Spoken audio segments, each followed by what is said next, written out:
जय Sai Ram everyone, welcome to echoes of Shirdi. आज गुरुवार है, बाबा का दिन है और आज शेयर करूंगी आप सभी के साथ एक बहुत ही प्यारा सा साईं अनुभव। अगर गौर से सुनेंगे तो एक बार फिर समझेंगे कि साईं बाबा कैसे कम्युनिकेट करते हैं अपने सभी भक्तों के साथ। मैम बताती हैं कि जनवरी में इनकी बेटी को यूरिन इन्फेक्शन हुआ था, इसलिए जब वो डॉक्टर के पास गई तो कुछ टेस्ट करवाने को कहा गया और डॉक्टर ने कहा कि उनको शुगर यानी डायबिटीज़ हो सकता है, सस्पेक्ट कर रहे हैं।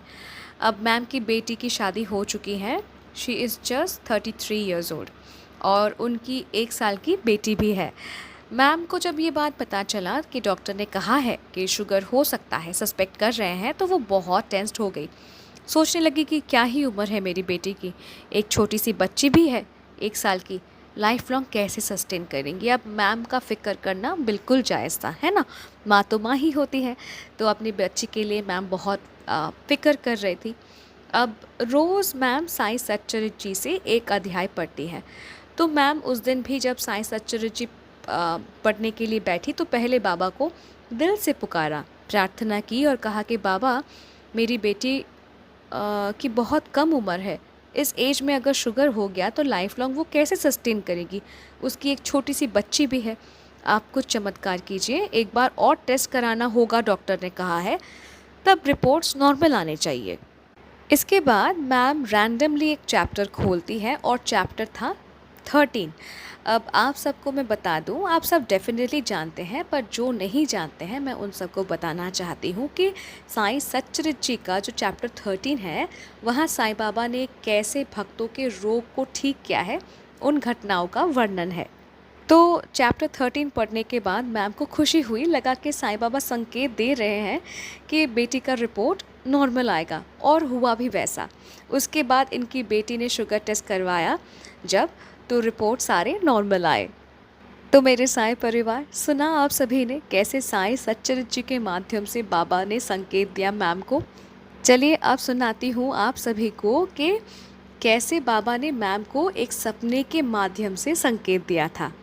इनकी बेटी जब प्रेग्नेंट थी तो इनके मन में एक सवाल आया कि बेटा होगा या बेटी।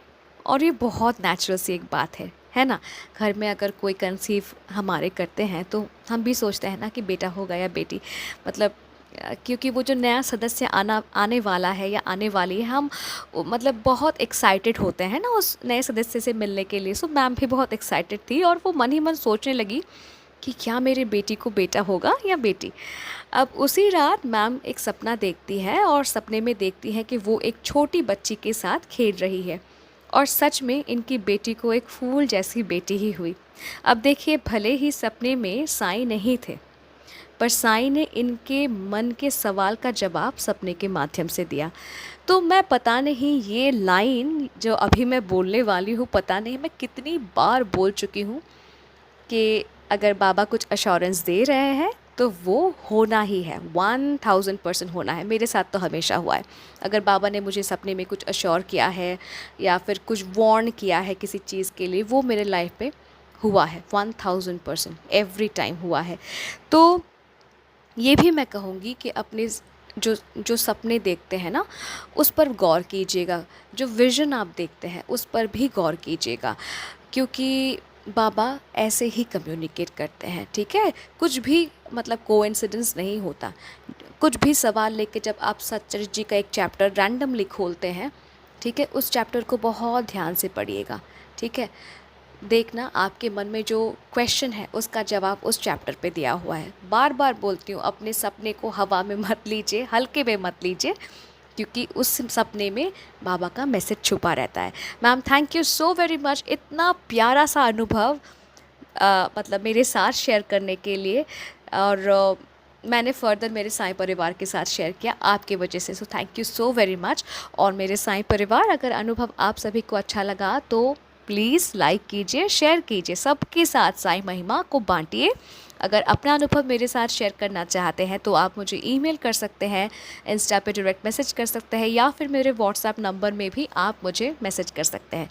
कॉन्टैक्ट डिटेल्स डिस्क्रिप्शन पे दिया हुआ है। अगर अभी तक जुड़े नहीं मेरे साईं परिवार के साथ, यानी इस चैनल को अगर अभी तक सब्सक्राइब नहीं किया है तो प्लीज़ कर लीजिए।